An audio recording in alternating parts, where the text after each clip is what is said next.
Good morning, students. You see here the word transfer of sovereignty from the monarchy.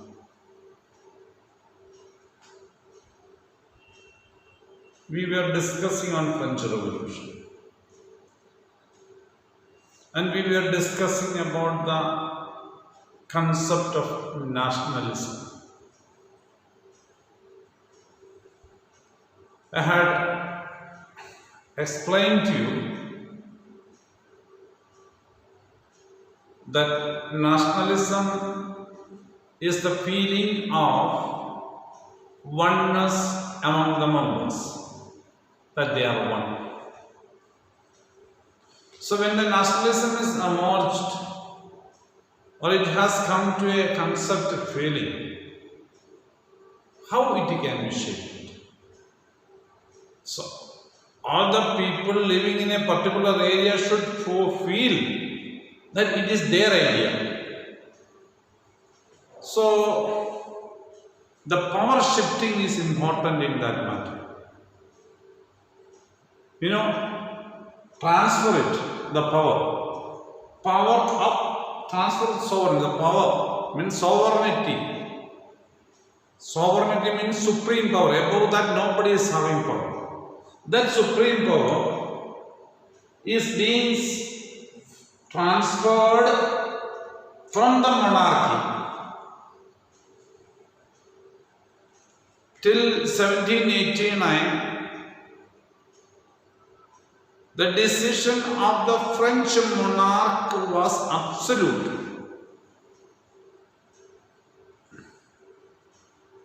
The monarchs of Europe were claiming that God has given them the power to rule. The theory named divine right theory means God has selected them and given them power to rule. Because of that, nobody in the earth has got the right to challenge them. Nobody has got the right to question them. That was a concept. So monarchs behaved in a way they liked because God has given the power. So after the French Revolution, the idea of shifting that power from the monarch to somebody else. So that somebody, who is that somebody? The population, the people who are living in a particular area or who were being ruled by a monarch or a king for some time. Many kings might have been ruling, but the people wanted to remove all the king and they want to come together and form a single unified area. Then you will see that. So now the thinking is that the people constitute the nation and shape its destiny. Earlier the monarch or the monarchy was shaping its destiny. As Louis XIV has claimed, I am the state or I am the nation. Means he is everything. So that feeling, from that feeling, we are entering into the stage of mind where it speaks that the people constitute the nation and its destiny. The people are deciding what should be done. Collective identity among us, the French people. That feeling among the people of France brought a collective identity. We all belonged to the nation named French. Earlier, the people were belonging to the king. And the people who were ruled by the king were called subjects. Means the persons who the king has got authority to do whatever it likes. Now the people has told collective identity means together all those people who came together to form a nation. They have got a collective identity, French people or French men or a French woman or a French citizen. That is what it is.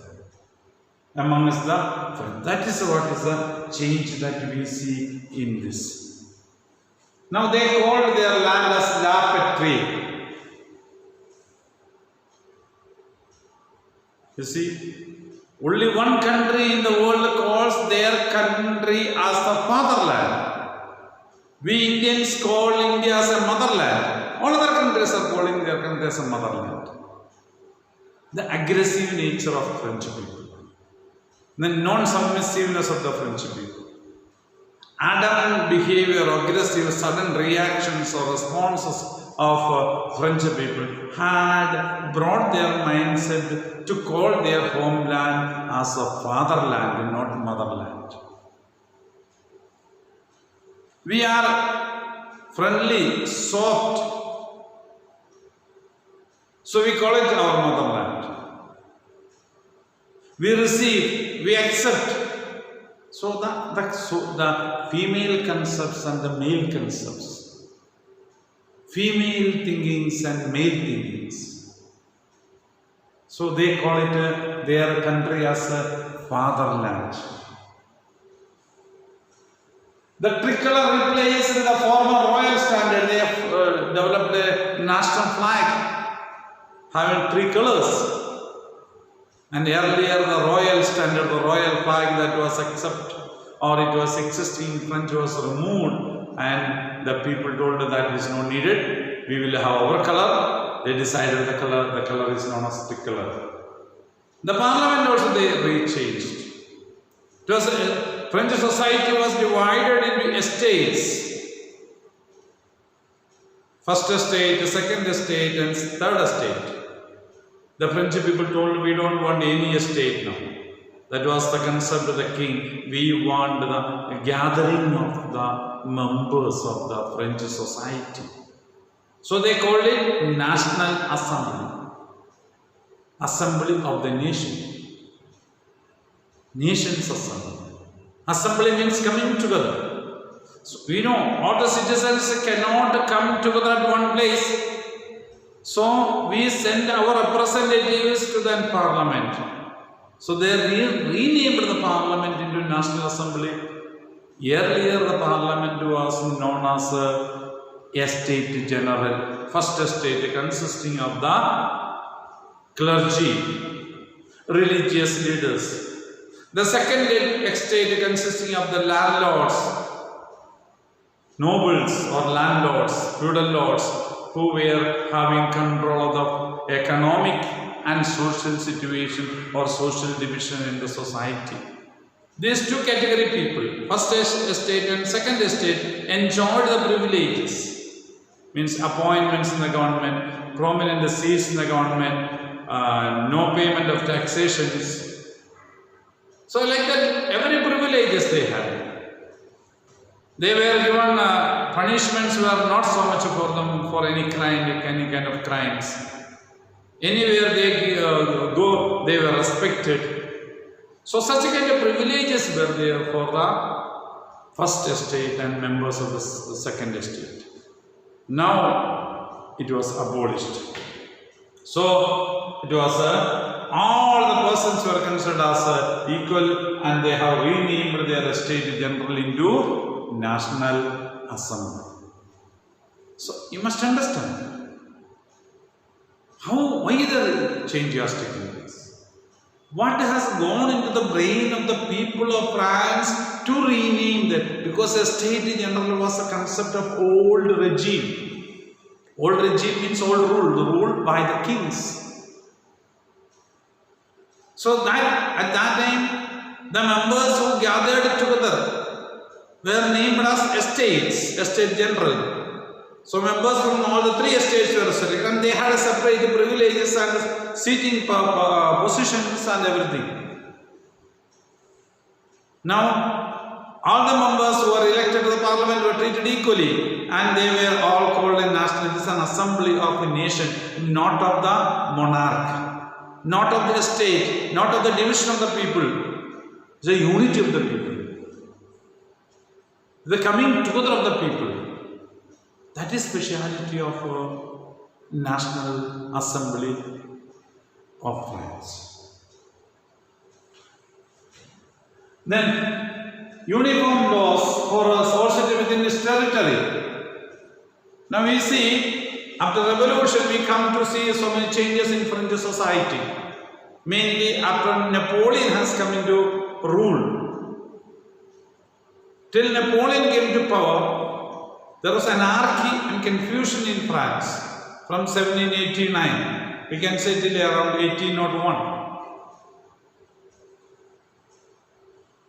No order, confusion, fear, tension, anarchy. What all things we could show? People were so much afraid and fed up with the situations. Into that gap, the child of the revolution, the lucky fellow of the revolution, that is the Napoleon Bonaparte comes. So Napoleon Bonaparte, separately born, a special character who could exploit the situations and had used his power to do some good things for the people through his law named Napoleonic Law or Civil Code of France in 1801. See, that's what we must understand. So, uniform laws for all citizens, everybody, whether you are a first estate member or second estate member, rich or poor, which religion you belong, wealth is there, educated or uneducated, you will have same rules and regulations. That is the first thing. Within the French territory. Second thing, uniform system of weights and measures. Weight. We have got kg, grams, kilograms, grams. France has got its system. So, before the revolution, each village or each area, important areas have their weights and measures. So, if a person is purchasing 1 meter cloth from one area of France, if we take it to another area, the measurement changes. So it is very difficult for him to understand the measurement. And so the taxation, payment of money, everything, lot of confusion will take place. So they have decided to have a single weights and measures completely different. Anywhere you take, it will be same. As in India, anywhere you go, we have got kilograms, kilometers, meters, centimeters, grams and milligrams. So like that they have got systems. Regional dialects means talking languages. We know we have got around thousands of dialects. In each area there will be differences in the language we speak. That was restricted. Told you please avoid those kind of things. Discouraged, and French became the common language of the nation. The local languages were discouraged. Told, speak French. That was being spoken in Paris. So, we may feel that injustice is being done to the regional areas, but there should be some common thing. So, and another thing we must understand, all French have around the same language. Only some dialects, as in we know, in northern Karnataka we speak something, and when we go to southern Karnataka, we have got the different languages. The tone of speech, words they use, all vary. So that is the difference. So that was avoided, and the written official language was being accepted as the language being spoken in Paris. So that is the French. Then, French nation liberated the peoples of Europe from despotism, king's rule, monarchy, absolute power. They are liberated. They will be removed out of that. with through the ideas of equality, liberty, and fraternity. The French armies began to carry the idea of nationalism abroad. So French army went to different parts under leadership of Napoleon. And many of the countries, they were welcomed by those people because France was bringing the idea of liberty, equality, and fraternity. The people of those areas wanted this kind of ideas. So they welcomed the army, French army, to liberate them from the control of the kings. That is what they wanted. And they have done it. French armies which moved into Holland, Belgium, Switzerland and Italy in the 1790s were welcomed by the people of those areas and accepted the ideals of French Revolution. In those countries also there were revolutionary ideas. That is the greatness of French Revolution we must understand.